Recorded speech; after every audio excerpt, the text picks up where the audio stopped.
Hello दोस्तों, मैं प्रियंका स्वागत करती हूँ आपका अपने परिवार टीचर सक्सेस चैनल में। आई होप आप सभी लोग बहुत बढ़िया होंगे, पॉजिटिविटी से भरे हुए होंगे और जितना आपका टाइम टेबल है स्टडी का डेली फॉलो कर रहे होंगे, डेली कुछ नया सीख रहे होंगे। तो जैसा कि आप लोगों ने थंबनेल में देखा कि आज हम लोग सीटेट के हिंदी पैसेज यानी कि हिंदी गद्यांश के बारे में बात करेंगे।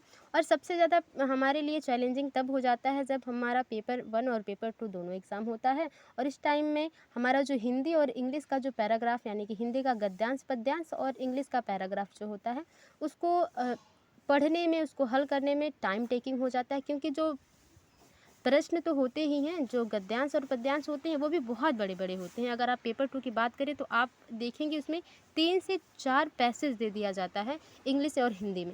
तो इंग्लिश में खासकर फ़िलहाल हम लोग हिंदी की बातें कर रहे हैं, तो कम समय में कैसे हल करें और किस प्रकार से बहुत ही आसानी से चीज़ों को हम सॉल्व करें, खासकर हिंदी पैसेज में यानी कि हिंदी गद्यांश में।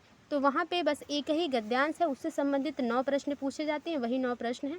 आज हम बहुत कम समय में इन चीज़ों को सॉल्व करेंगे, बस एक ट्रिक सीखेंगे, इसको किस प्रकार से हल करें, ट्रिक नहीं किस प्रकार से हल करें, क्योंकि शॉर्टकट किस पढ़ाई का देखिए सक्सेस का कोई शॉर्टकट नहीं होता। तो उस पे मत जाइए, आप मेहनत करते रहिए और प्रैक्टिस करते रहिए। मैं आज बताऊँगी किस प्रकार से मैंने जो है एग्ज़ाम के टाइम में किस प्रकार को से पैसेज को पढ़ा और किस प्रकार से पैसेज को हल किया, तो वो मैं आपके साथ अपना शेयर करने वाली हूँ। चैनल पर नए हैं, पहली बार हमारी वीडियो से अवगत हो रहे हैं तो चैनल को सब्सक्राइब कर लें। बहुत कम समय में सीखते हैं क्या है टॉपिक्स, पहले टॉपिक्स देख लेते हैं। चलिए, पहले जब आप हिंदी का पेपर जब शुरू करेंगे तो सबसे पहले गद्यांश ही आएगा इस तरह से, और दिया होगा नोट करके, यहाँ नोट आगे लिख के देगा कि दिए गए गद्यांश को ध्यानपूर्वक पढ़िए तथा पूछे गए प्रश्नों के उत्तर के लिए सबसे उपयुक्त विकल्प का चयन कीजिए। ठीक है, तो आप जानते हैं कि जब भी हम गद्यांश और पद्यांश जब हम सॉल्व करते हैं तो एक बात तो सबसे इम्पॉर्टेंट है, आप जानते हैं कि हमें गद्यांश पद्यांश पढ़ने से पहले हमें प्रश्न को पढ़ना है।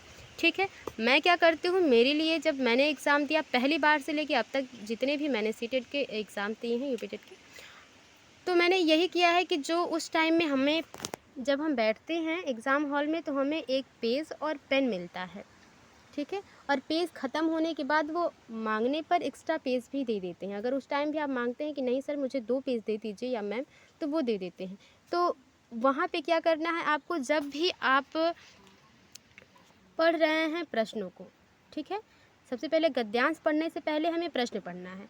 और मैं क्या करती हूँ, जो मैं आपके साथ शेयर करना चाहती हूँ वो मुझे लगता है कि एक प्लस पॉइंट है कि जो पेज पर जो भी प्रश्न आप पढ़ रहे हैं उसको रफली नोट डाउन कर लीजिए। ध्यान से सुनिए, रफली नोट डाउन करिए, क्योंकि एग्ज़ाम आपको देना है और आप इस प्रकार से लिखें कि आप उसको पढ़ पाएँ। बस आपको अगर लगता है कि इस जो वाक्य को, प्रश्न को मैं शॉर्टकट में लिख दूँ और मैं जब पैराग्राफ पढ़ूँगी या पढ़ूँगा या गद्यांश पढ़ूँगी या पढ़ूँगा तो उसको मैं एक आउटलाइन बना पाऊँगा कि हाँ यहीं से चीज़ें पूछी गई हैं। तो मेरे लिए क्या होता था कि जब भी मैं प्रश्नों को पढ़ती थी गद्यांश या पद्यांश या पैसेज से रिलेटेड, तो मैं क्या करती थी कि उन प्रश्नों को रफली पेज पर नोट डाउन करती थी, जो भी पेज उस टाइम में हमें मिलता था एग्ज़ाम के टाइम में। तो ऐसा ही करना है आपको, नोट डाउन कर लेना है प्रश्न। प्रश्न पढ़ते हैं, सिर्फ प्रश्न पढ़ेंगे, सिर्फ ऑप्शन नहीं पढ़ेंगे। उपवास का संबंध किससे है, यानी कि व्रत या उपवास से संबंधित प्रश्न होगा, तो याद रखिएगा उपवास का संबंध किससे है, रफली नोट डाउन कर लेंगे तो जब भी आप पढ़ेंगे पैराग्राफ तो आप उसको इंटरेक्ट कर पाएंगे। बदलते मौसम का प्रभाव किस पर पड़ता है, शारीरिक और मानसिक शुद्धता से क्या प्राप्त होता है, रोगों के लौटने की संभावना कब कम हो जाती है, उपवास के दौरान शरीर के पाचन संस्थान को पूर्ण विश्राम मिलता है, लिखित वाक्यांश से क्या तात्पर्य है, गलत खाद्य पदार्थ ही विजातीय द्रव्य यानी विष का काम करते हैं, यहाँ गलत खाद्य पदार्थ से क्या तात्पर्य है। विजातीय का विलोम शब्द है, देखिए ये व्याकरण है, तो ये व्याकरण है, तो व्याकरण जो है वो गद्यांश से संबंधित प्रश्न नहीं है, इसको नहीं लिखेंगे। दूषित में कौन सा प्रत्यय है, तो प्रत्यय और उपसर्ग पूछेगा तो ये व्याकरण से संबंधित है, ये गद्यांश में इसको लिखने की जरूरत नहीं है, इसको पेज पे नहीं लिखेंगे। निम्नलिखित में से कौन सा विशेषण है, ये भी व्याकरण से संबंधित है, तो इन 3 प्रश्नों को हम पेज में नहीं लिखेंगे। ठीक है, आगे 6 हैं तो 6 को हम रफली बहुत ही अपनी भाषा में समझ पाएँ उस तरह से उसको लिख लेंगे, क्योंकि एग्ज़ाम आपको देना है। पढ़ते हैं गद्यांश। गद्यांश क्या है कि उपवास रखना केवल धार्मिक विधि विधान या कर्म कांड का अंग नहीं है। उपवास रखना केवल धार्मिक विधि विधान या कर्म कांड का अंग नहीं है। तो उपवास से संबंधित प्रश्न था और उसने कहा था, ऑप्शन में लिखा था कि उपवास का संबंध किससे। देखिए ये लिखने का एक फ़ायदा हो जाएगा, जब आप पेज पे लिखेंगे तो आपको एक फ़ायदा होगा कि आप उसको पेज को देख भी सकते हैं, देख कर ऑप्शन को पढ़ लेंगे या आप इंटरेक्ट कर पाएंगे चीज़ों को। एक हिट होगा आपके माइंड में कि हाँ यहीं से प्रश्न पूछा है और यही आंसर हो सकता है। ठीक है, तो उपवास रखना केवल धार्मिक विधि विधान या कर्मकांड नहीं है। ठीक है, उपवास या व्रत भारतीय संस्कृति में पूर्ण स्वास्थ्य के सूत्र हैं। ठीक है, सिर्फ ये धार्मिक नहीं है, ये हमारे अच्छे स्वास्थ्य के लिए भी व्रत रखना या उपवास रखना बेहतर है। तो इससे संबंधित अगर प्रश्न होगा, अगर निगेटिव होगा तो ये ऑप्शन सही होगा, पॉजिटिव होगा तो ये ऑप्शन सही होगा। अगर ऑप्शन में ये चीज़ें होंगी तो ऋतु परिवर्तन के समय यानी कि जो मौसम चेंज होता है उसके समय व्रत इसलिए रखे जाते हैं कि बदलते मौसम में कई किस्म की बीमारियां होती हैं, जैसे कि बहुत गर्मी में आपको मच्छर और मक्खियों लगने से आप बुखार हो जाना। ठीक है, बीमारियों से लड़ने की रोग प्रतिरोधक शक्ति तभी प्राप्त होगी, बीमारियों से आप तभी लड़ सकते हैं जब शारीरिक और मानसिक शुद्धता होगी आपके मन में, शरीर भी आपका स्ट्रांग हो और मन भी स्ट्रांग हो, यानी कि दोनों में से सिर्फ एक स्ट्रांग होगा तो काम नहीं चलने वाला है। इसी से जीवनी शक्ति यानी जीवन की जो शक्ति है भी प्राप्त होती है, इससे बल बुद्धि का बराबर संतुलन बना रहता है। उपवास के दौरान शरीर के पाचन संस्थान, देखिए यहाँ से भी प्रश्न पूछा गया था। ठीक है, पाचन संस्थान 5वां क्वेश्चन आई होप ऐसा पूछा गया होगा। ठीक है, को पूर्ण रूप से विश्राम मिलता है तथा शरीर के में विद्यमान पुराने खाद्य अवशेष तथा दूषित पदार्थ नष्ट होकर मल के द्वारा निकलने का प्रयत्न करते हैं, तो भूख स्वतः समाप्त हो जाती है। भूख क्या होती है? स्वतः समाप्त हो जाती है। अतः उस समय उपवास करना अनिवार्य हो जाता है जब भोजन लेने से तीव्र निष्कासन क्रिया रुक जाती है। आगे देखते हैं।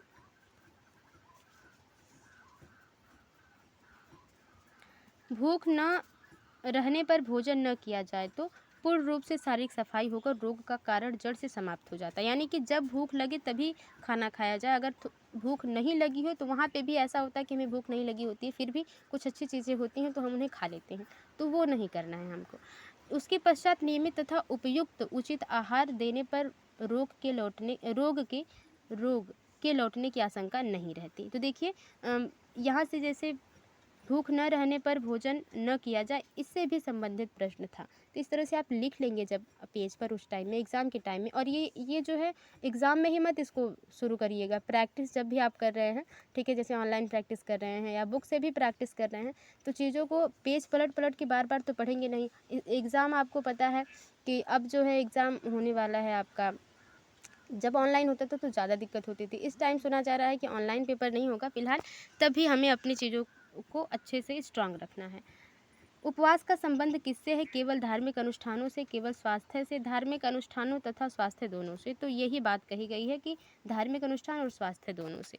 आगे देखते हैं, बदलते मौसम का प्रभाव किस पर पड़ता है? स्वास्थ्य पर, धार्मिक विधि विधान पर, केवल पाचन शक्ति पर, हृदय पर। तो केवल पाचन शक्ति पर नहीं पड़ता है। दूसरे के सही आंसर की बात कर ली जाए तो दूसरे का जो सही आंसर हो जाएगा वो पहला हो जाएगा, स्वास्थ्य में आपका पाचन शक्ति, हृदय सब आ जाता है।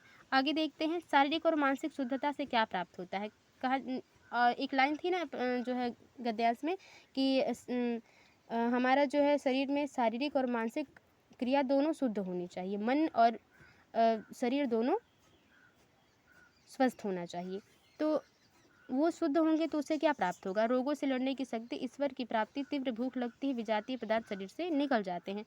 तो तीसरे का जो सही आंसर हो जाएगा वो पहला हो जाएगा कि रोगों से लड़ने की शक्ति होती है जब भी आपका शरीर मानसिक और संतुलन भी बढ़िया रहता है और शरीर भी बढ़िया हो, मजबूत हो। रोगों के लौटने की संभावना कब कम हो जाती है? जब उपवास रखते हैं, जब मनपसंद भोजन करते हैं, जब बिना भूख के भोजन करते हैं, जब बिना भूख के भोजन न किया जाए। यही सबसे लास्ट वाला ऑप्शन में था कि गद्यांश में था जो अभी ऊपर हम लोग पढ़े हैं कि जब बिना भूख के भोजन न किया जाए, जब भूख न लगी हो तो हमको भोजन नहीं करना है। अगर ये हम कर लेते हैं तो कई ऐसे रोग हैं जो कम हो जाएंगे हमारे शरीर में। आगे देखते हैं,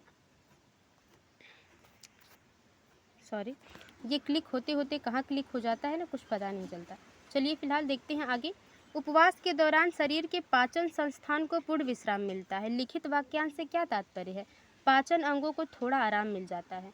पाचन अंग निष्क्रिय हो जाते हैं। पाचन अंगों को पूरी तरह आराम मिल जाता है।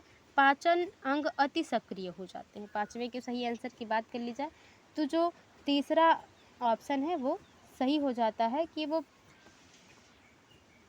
जो पाचन अंग है वो पूरी तरह से क्या उनको आराम मिल जाता है। आगे देखते हैं, क्योंकि कुछ खाएंगे नहीं तो पाचन करना नहीं होगा, ठीक है, और कम खाते हैं तो कम पाचन करना होता है, इसीलिए उपवास इम्पॉर्टेंट है। गलत खाद्य पदार्थ ही विजातीय द्रव्य यानी कि विष का काम करते हैं। जो गलत खाद्य पदार्थ से क्या तात्पर्य है? जो पदार्थ खाने योग्य नहीं होते, जो पदार्थ शरीर को हानि पहुंचाते हैं, जो पदार्थ खाने योग्य होते हैं, जो पदार्थ शरीर को लाभ पहुंचाते हैं। तो गलत खाद्य यानी कि जो पदार्थ शरीर को हानि पहुंचाते हैं। खाने योग्य तो हैं लेकिन उनको खाने से हमारा पाचन तंत्र या और भी नुकसान हो सकते हैं, वो ऑप्शन। आगे देखते हैं, विजातीय का विलोम शब्द होगा जातीय, सजातीय, गैर जातीय, जातीय। तो विजातीय का जो सही आंसर होगा, सातवें के सही आंसर की बात कर ली जाए तो दूसरा ऑप्शन सही हो जाएगा, विलोम शब्द व्याकरण से संबंधित है।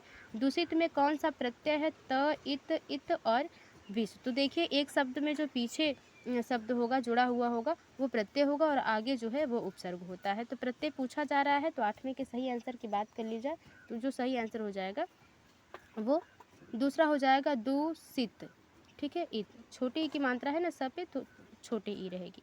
आगे देखते हैं, निम्नलिखित में से कौन सा विशेषण का उदाहरण है? अजगर, आहार, अमृत और असली। तो नौवें का सही आंसर की बात कर ली जाए तो जैसे वाक्य बनाते हैं, अजगर एक नाम है, ये संज्ञा है। अमृत एक नाम है, एक संज्ञा है। आहार भी एक नाम, लेकिन असली जो मेहनत है, असली है। जो ये वस्तु है वो असली सोना है। तो असली क्या है? ये विशेषण, उसकी विशेषता बता रहा है। तो चौथा ऑप्शन सही हो जाएगा। ये थे जो है पैराग्राफ को सॉल्व करने के कुछ बातें जो इम्पोर्टेंट मुझे लगता है कि आपको थोड़ा सा हेल्पफुल लगा होगा। अगर थोड़ी सी वीडियो हेल्पफुल लगी हो तो वीडियो को लाइक करें, शेयर करें, कमेंट बॉक्स में बताएं आपको वीडियो कैसी लगी, कितनी हेल्पफुल रही आपको। क्या आप पहले भी ऐसा करते थे, जैसे कि पेज पर आप क्वेश्चंस को लिख लेते थे, या आप सोचते थे कि नहीं टाइम नहीं होता, टाइम जो है ज़्यादा टाइम टेकिंग हो जाएगा? लेकिन आप ट्रस्ट कर सकते हैं मुझ पर, जब आप ऐसा प्रैक्टिस में बार बार करेंगे तो आपके लिए बेहतर हो जाएगा। मिलते हैं आपसे अगली वीडियो में, तब तक के लिए bye bye and take care, be positive, be motivated.